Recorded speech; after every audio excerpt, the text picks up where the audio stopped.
NT Ramarao గారి విగ్రహం అంటే ఇక్కడ పెడతామని చెప్పేసి చెప్తున్నారు. అయ్యా ఇవాళ ఎన్టీ రామారావు గారు ఇవాళ మీకు గుర్తొచ్చిందా? ఒక పెద్ద మనిషి అయితే 3 సార్లు సత్తుపల్లిలో గెలిచి మరి అక్కడ ఎన్టీ రామారావు గారి విగ్రహం కూడా పెట్టలే. ఆ తర్వాత మరి మేము ముఖ్యంగా కనుక చూసేటైతే మరి నేను ఒక విధంగా మరి అదేవిధంగా సండ్ర వెంకటవీరయ్య గారు మొదటిసారి సత్తుపల్లిలో ఎన్టీ రామారావు గారి విగ్రహం పెట్టినాం.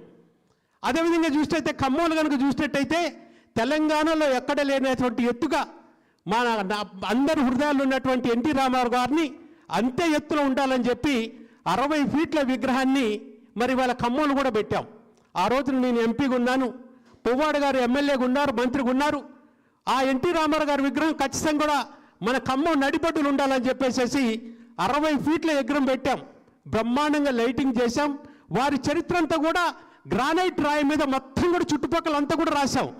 అటువంటిది కనీసం ఆ విగ్రహాన్ని ఈ రోజున ఉన్న లైట్లను కూడా మార్పేసి అక్కడ ఉన్నటువంటి చరిత్రను కూడా చెరిపేసి ఈ విధంగా అక్కడ గ్రానైట్ రాళ్లల్లో ఎన్టీ రామారావు గారి చరిత్ర చూపెడితే ఆ రాళ్లను కూడా తొలగించారు.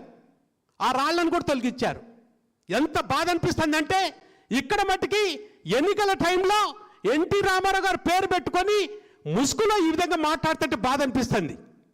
కనీసం ఇవాళ ఖమ్మంలో ఎన్టీ రామారావు గారి విగ్రహం అయితే ఉందో వెంటనే ఏ రాళ్లనైతే మీ టైంలో మీరు పగలగొట్టి ఎన్టీ రామారావు గారి చరిత్రని చెరిపేయాలని చెప్పేసి వారి చరిత్రని మేము గ్రానైట్ రాళ్ల మీద చెక్కిస్తే తీపిచ్చారో వెంటనే ఆయన కూడా పెట్టండి. మీకు సిద్ధసిద్ధి ఉంటే అక్కడున్న లైట్లన్నీ కూడా మొత్తం కూడా తొలగించారు.